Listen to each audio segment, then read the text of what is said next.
All right. Hey guys, how's it going? It's Joy. I'm back again with another live. I hope that you guys are doing well and I hope that you guys are staying safe. So, you guys, I'm not going to be on here for too long. But I just wanted to go over a few topics with you guys today that I wanted to share with you.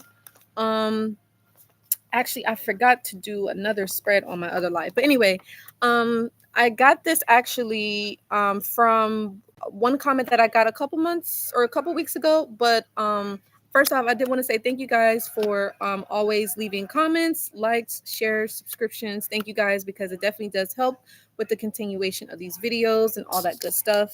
So I'm just gonna go ahead and get right into it, you guys. So basically, I wanted to talk a little bit about the topics to get into, right? So um let's see here. I thought I had it pulled up. Where did it go? All right, so I wanted to get into, let me see here real quick, you guys. All right. So, discussing the holidays when it comes to dealing with the narcissist, right? Overcoming, the holidays, without your narc, and then also as far as like the sociopath, narcissistic mother. Because the reason I wanted to go over that was because the person that left the comment on my video, they was basically saying that they were raised by a narc, the sociopathic, narcissistic mother, and that's the reason why I guess essentially they felt like they became a narc themselves, so but overall, I hope that you guys had a nice Thanksgiving. For those of you that celebrated, I hope you guys enjoyed your Thanksgiving. Your Black Friday, Cyber Monday is coming up. So, and by the way, make sure that you guys do, if you want to reach out to me, you do get 15% off of your, support sessions or other products or services that I do have available. So make sure that you guys do take advantage of that because it is for a limited time only. The sale actually ends on Monday. And shout out to those of you that have gotten sessions with me, supported the channel, likes, comments, subscriptions, or whatever, however you supported. Thank you for sharing the video. That definitely does help. So I wanted to kind of talk a little bit about, again, overcoming the holidays without the narcissist, right? Because again, for some of you, the narcissist is like your mom. The narcissist could be, a mother-in-law, a father-in-law. The narcissist could be a sibling. The narc could be, a friend or an associate. It could also be your partner, right? It could be your auntie, it could be your uncle, and stuff like that. And so for some of you, you may live with these people, you may cohabitate with these people, really just like you may be dependent on them in some form or shape and way, like where it's almost you may feel like you need them, or they may feel like vice versa, like they need you or whatever, and let's just say maybe you're by yourself now, maybe you feel isolated, maybe you feel alone, you could be feeling depressed, maybe you feel stressed out, maybe you feel like a lot of anxiety, maybe there's a lot of worries going on. One of the things that I would just like maybe to give you guys some encouragement, some empowerment is to really just make sure that, you're just staying, just in the moment, just try your best to stay, you know, like logical, obviously, try not to overreact and to work yourself up, and stuff like that. You really just want to be sure that you're just really just kind of being unemotional, I guess you would say, to a certain degree, and just kind of seeing it for what it is, meaning like, so for some of your narcissistic parents, it could be like, maybe they might try to punish you on Thanksgiving or Christmas coming up or the New Year's, meaning they may try to punish you because maybe they see like, oh well, you're rebelling, maybe it's like, okay, you're standing up for yourself, and maybe they may want to, they don't want you doing that, they don't want you to speak up for yourself, they don't want you to have your own mind, they want you to be, an extension of them, they want you to be kind of sort of like a mini narc, you get what I'm saying? And maybe you're like, no, I don't want to be that way, I don't want to treat people that way, I don't want to mistreat others, I don't want to talk down on others or look down on other people for no other reason, you get what I'm saying? Like I don't want to just be nasty to people. I want to treat people with respect. Like, I want to do well. I want to do the right thing. You get what I'm saying? And the narcissist does not like that. You're not falling in line with their program. You're not falling in line with their agenda. And it's just causing a lot for them. Maybe it's causing a narcissist to have upheaval. It's causing them to be frustrated, or you know what I'm saying. So you just want to be mindful of that. But ways in which you can handle that, again, it could be, maybe you begin to maybe keep yourself busy. Maybe it could be working, or it could be finding some sort of activity or a hobby, or it could be joining a support group, or maybe it could be reading, it could be journaling, it could be watching TV or listening to music, or just doing something to take your mind off of, maybe you're feeling lonely, or you're feeling sad that the narcissist is not in your life, no matter who the narc is, right? You really just want to take the focus off of the narc and put it back onto yourself. You get what I'm saying? And so you just want to keep that in mind. But yeah, just understand, and for, like I said, some of them, they will purposely not want to spend time with you on the holidays, just to get you mad, just to get you upset, just to trigger you, you know what I'm saying, just to get a response out of you. So you just want to make sure that you don't react. You want to make sure that there's no responses, or if there is a response, just like, oh, okay, just something, like something chill, like no, nothing where your emotions are gonna like get like rattled, or ruffled, right? You know what I'm saying? Like, because you want to just remain as calm as you can, at the end of the day. Now, for some, I totally get it, because and it could be years, like after you're no longer in contact with your narc. Like, for some of you, you may be feeling sad right now. You may be dealing with a very sad spell. Maybe you're really reminiscing about the narcissist. Maybe you're still kind of trying to accept the fact that they're with the new supply now. Maybe you could also just be trying to accept the fact that maybe you feel like you didn't put in enough work. Maybe you feel like you didn't fight for the relationship, or the situation that you was in with the narcissist. Maybe you feel like you could have done more. Maybe you feel like you didn't try hard enough, or you didn't try to make it work. So you could be feeling some sort of, like, I don't know, like regret, or some sort of resentment, or just anger, or just frustration, or some confusion. You get what I'm saying? So you could be feeling a lot of that. And so you really just want to like, accept those feelings, like understand, like, hey, it's okay to feel this way. It's totally normal. But, and this is what I was actually sharing with one of my clients. You want to give yourself a cutoff date, meaning, like, you want to give yourself a time frame. Okay, like, you feel these feelings, you're dealing with it, you're going through the motions. You get what I'm saying? You're going through the emotions, and all that stuff. But now you want to try to eventually move past it, because the thing is that if you don't give yourself a cutoff date for how you're feeling, especially like if a lot of like how you're feeling is very like negative, or if it's pessimistic, or it's like very much so just kind of like you're just not in the best mood, or maybe you just don't have the best attitude. It could really have a negative effect on you, right? It could have a negative effect on your mental health, your emotional health, your psychological health, right?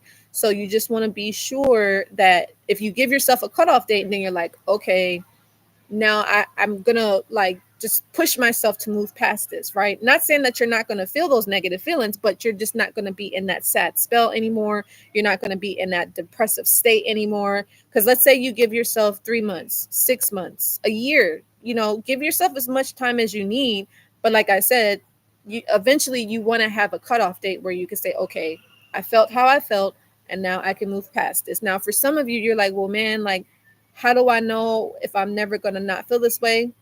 You know, you may feel how, like, those emotions, right? Those not really negative emotions, but just emotions that just like make you feel it's just upsetting, right? It's maybe unsettled, very uncomfortable, for some. And that's fine too. But like I said, give yourself a cutoff time. Like, even let's just say you gave yourself a year, right? And then just out of nowhere, you just have a time where you just feel sad, and maybe you might cry, you may be feeling angry. That's fine. Give yourself 15 minutes, 20 minutes, and then bam, like, you move on past that. You get what I'm saying? Because And that's what worked for me many years ago, because I found that when I was able to give myself like for me, like back in 2014, I want to say it was like 6 months that I was able to kind of grieve everything and move past like the emotions that I was feeling.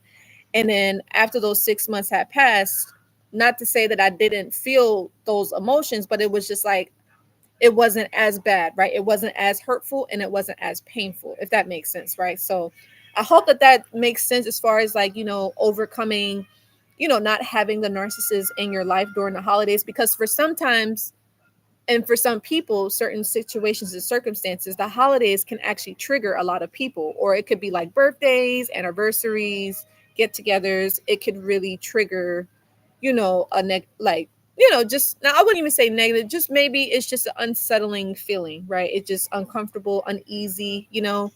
Um, it could really cause that. And then for others of you, it could have different feelings of peace, love, happiness, joy, just fun and serenity and just all those good feelings, right? And then others of people, it may not be feeling that way. And that's fine. Like you should have never force yourself to feel something that's not there. You get what I'm saying? So yeah, you just want to be mindful and careful of that. So now I kind of wanted to move past this topic. So I hope that that was helpful, and even if you feel like, you've been in no contact with the narc, right? Maybe let's say they reach out to you for the holidays, right?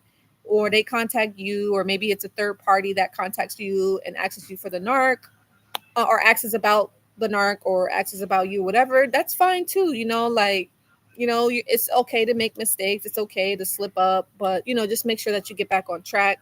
And also do understand too, if the narcissist is reaching out to you, just understand that it's a lot of manipulation involved, a lot of, just not genuine, a lot of control tactics, right? A lot of, just not it's deception basically, right? It's just being the narcissist is being deceptive. If they haven't reached out to you in a while, and then out of nowhere on certain holidays or anniversaries, they reach out to you. Now, another thing that can be helpful too, because I actually sent out an email, so make sure that you guys do sign up for my email list, because I do have updates and I keep you guys updated and posted on everything that goes on. But the thing is sometimes, like, what helped me, and maybe this could be helpful for you, especially if you're dealing with the situation where you're like kind of feeling sad and lonely, depressed, and just kind of feeling confused about the whole situation with you and your narcissist, even if you've moved on and they've moved on, quote unquote, right? But what's helpful is if you get rid of their memories. So like you unfollow them on social media, or you delete pictures, you get rid of their belongings that you may have had at their house, or they may have left at your house. Get rid of anything that reminds you of the narcissist is really, really going to be helpful, because you're not going to be reminded of them. You're not going to get triggered. You get what I'm saying?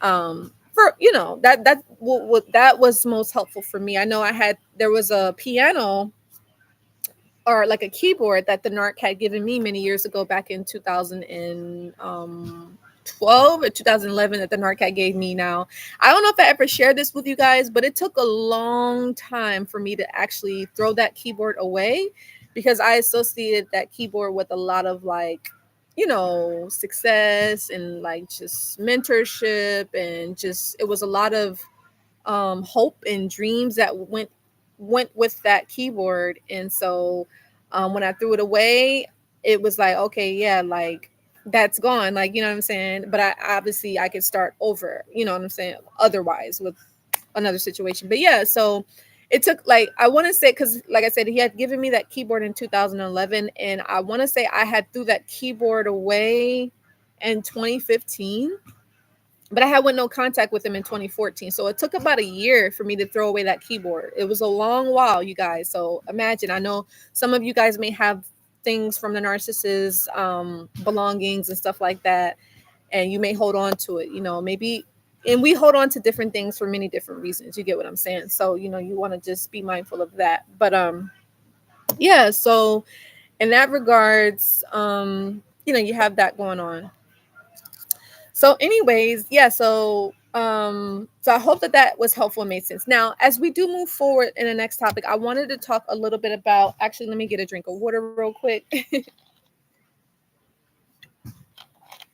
I wanted to share um whoopsies. I wanted to share a little bit of, let me see.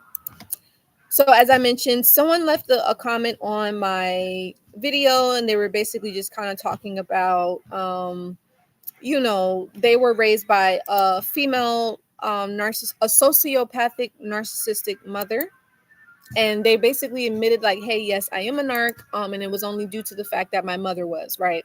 Now obviously that's not an excuse, because everybody knows right from wrong, but I do understand also that some people only know what they know. People will, kind of mimic the behavior that they see from their parents. They begin to behave that way. But again, people are smart. Even kids are smart. Like, kids know right from wrong. Young adults know right from wrong. So it's not really an excuse for them to behave that way. But some people, again, don't they know what they don't know, or don't know what they don't know, if that makes sense. Yeah. So yeah. So anyway, let's go ahead and get into it to see, because for me personally, I was learning a lot from this. So I think maybe this can help somebody, if you know somebody dealing with this, or if you run into this, or it's just good to know. All right. So basically, a psychopathic mother is basically, it says she ignores, she neglects, and you can actually find this on healthyplace.com, by the way. But anyway, she ignores and she neglects, she controls and manipulates. To the psychopathic mother, her child isn't a person in his own right, but a possession that exists to serve her. She uses insincere, shallow affection to manipulate. She hardly praises or encourages, but she lavishes the child with verbal abuse and punishment. So this is the psychopathic parents, and then also some characteristics is that she is an antagonism. She's callousness. She's manipulative. She's dishonest. She's arrogant, and she's cruel. So she's like very much goes against pretty much everything. She's not like genuine. She is, lies a lot. She could have like this big fragile ego, very prideful, if anything, and just very like mean and nasty. So that's a tough childhood. And I have a lot of empathy, for those dealing with that type of parent. you know um Now, and I can only imagine, that individual that had that mother that was that way. I can see how they could become that way, because maybe they feel like, well, dang, this is how my mom is. That's how I'm going to treat people. But, everybody handles abuse differently. So some people can come out of an abusive home, and they can become like the parent, and then others of them can be like, hey, they can say, hey, you know what, no, like, I know that that's not right. I don't want to treat people that way, because I don't want nobody to treat me that way. You get what I'm saying? So everybody handles abuse differently. You get what I'm saying? So I hope that makes sense. And then yeah, so let's see here. What does narcissistic psychopath do? So I guess we pretty much already went over this, but real quick, the term narcissistic sociopath is used to describe someone who manipulates and harms others for their own personal gain. People who have the aspect of both narcissistic personality disorder, which is NPD, and antisocial personality disorder, APD, could be considered narcissistic sociopath. So that's very interesting. And like I said, this is something that I was learning, because I don't know if you guys know, but my thing is that I grew up from ages 17 to 22. I lived with a female narc. She was more so like a somatic narcissist. So she was very focused on the outer appearance, like beauty, looks, and stuff like that. Appearances had to be like A1, like on point. And if it wasn't, she come at you or say something like, hey, stuff like that. So but yeah, so that's basically my experience. And also too, there was a male narc that I was dealing with for about 4 years. So I had that experience. And then also back in 2016, I ended up meeting a borderline person that had borderline personality disorder. So that's an individual that has unstable moods, unstable behaviors, and unstable relationships. Now, normal people can have this too. Just the way in which the world is and how people are, but the thing with the borderline is that,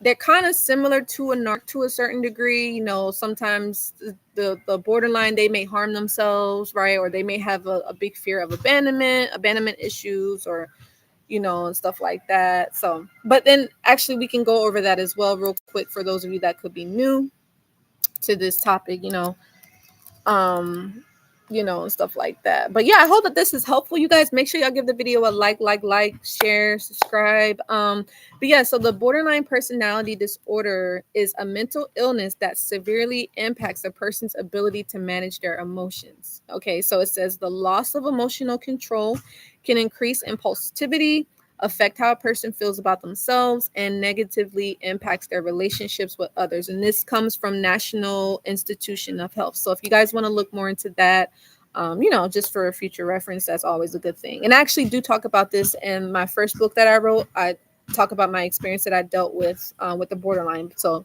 if you want to learn more, definitely check that out. And I also have other videos where I talk about this as well. So, but yeah, you guys, so again, like I said, the mental disorder characterized by unstable moods, behaviors, and relationships. So, sometimes maybe they may like lash out, have like angry outbursts from time to time. And, maybe they have a pattern of relationships where they were just rocky, way in which they behave is just like no good. And, mood swings, maybe, and different things of that nature. So, and yeah, and there's actually a diagnosis. And then so some other things again, so with the borderline, they have an intense fear of being abandoned. As I mentioned before, they cannot tolerate being alone, frequent feelings of emptiness, frequent displays of inappropriate anger, as I mentioned, right? Impulsive and risky behaviors such as substance misuse, gambling, binge eating, or sexual relationships. So yeah, this is something to be mindful of, But yeah, you guys, I hope that did make sense. Make sure that you guys do give this video a like, share, and subscribe. I love you guys so much. Thank y'all for always tuning in, as always. But yeah, that's pretty much that. And if there's any other topics that you guys want me to do, or things that you want to learn about, if you have any questions that you want to ask me, please feel free to do that, because the more questions and topics that you guys leave, the better, because that way we can do more videos and more lives like this. So, that way we can help as many people as possible, because you never know, somebody may have a question. They may be afraid to ask, but maybe if you ask it, then, other people can learn and benefit from it as well, So hopefully that makes sense. And like I said, hopefully you guys had a nice Thanksgiving. If you guys celebrate it, as I mentioned before, I don't celebrate it due to, I don't know, I just felt like, and I've made another video talking about this, why I don't celebrate the holidays. And mainly I think it's just because growing up, I was, Christianity was pushed on me, you know, um, and I just feel like there was just things that I didn't really appreciate. And it just kind of made me more of a spiritual person. So like, I have a relationship with God, I love God a lot. And that's good enough for me. I don't really go to church like that, but I mean, I'm open to it, but it's just more so. And that was the other thing I felt like in the church, a lot of the preachers are like, oh, you did this, you did that, like pointing the finger. Is just like, dude, like, I wasn't coming here for that, so, you have a lot of that going on. So I just really just kind of focused on, like God, like walking with God and trusting him, and like kind of really being like dependent on him in every aspect of my life. Like God is somebody that, yeah, I love him very, very much so. And he means the world. Like, the things that God has done for me, like nobody else has ever done, and that means a lot, and I know that God's love is very much unconditional love, like, which, and kind of sad to say, I don't know how you guys feel. Let me know, chime in, you guys. But like, I know my parents love me the best way that they can, but I never really felt unconditional love from my parents, but I felt it from God. You get what I'm saying? So that's why, like, I love God a lot, because he's very much unconditional, with his love and stuff like that and all that good stuff. So Anyways, but yeah, hopefully that made sense. And also, you guys too, make sure that you do take advantage of that Black Friday sale I still have going on. And then the Cyber Mondays tomorrow. So if you guys want to reach out to me for any support, any guidance, any confirmation, or you just need a listening ear, you need someone to talk to, especially, the holidays is here, and stuff like that. Oh, and then real quick before I go, the other reason why I don't really celebrate the holidays is because we all know that Santa isn't real, and I don't know. It's just, I remember when I was young and I found out that Santa wasn't real. I don't know. It kind of hurt a little bit. You know what I'm saying? Like, I know it sounds kind of like petty, but I don't know. And then I'm thinking, like, when I do have kids and stuff, it's like, I don't want to lie to them. You know what I'm saying? Like, I don't want to tell them, like, hey, there's a Santa when it's not, so I don't know. That's another reason why I'm just more like, no, I don't want to participate in that. So anyway, y'all can let me know what y'all think on that too. But yeah, like I was saying, you guys, any if you want to reach out to me for any support, please feel free to do so. Like I said, if you would like to book a session, or if you would like to inquire about my self-care holiday package deal, you definitely get 15% off. So do check that out. And then also, you guys, I do have a special product coming out very, very soon. I think I had shared it with you guys. I'm not sure, but I'm going to be releasing it in the next 1 to 2 weeks. So please do stay tuned for that. I'm really, really excited about that. And I'm also actually, if you guys would like to be involved in any other projects, I have some more projects coming up. So if you would like to get involved, please feel free to do so. As a community, because I consider you guys as family. You guys are like family, to me. And I just want us all to to support each other, love on each other, and just be there for one another because we need it, right? So, but yeah, you guys, definitely. I'll see you on the next video. Love you guys, and till the next time, take care. Bye.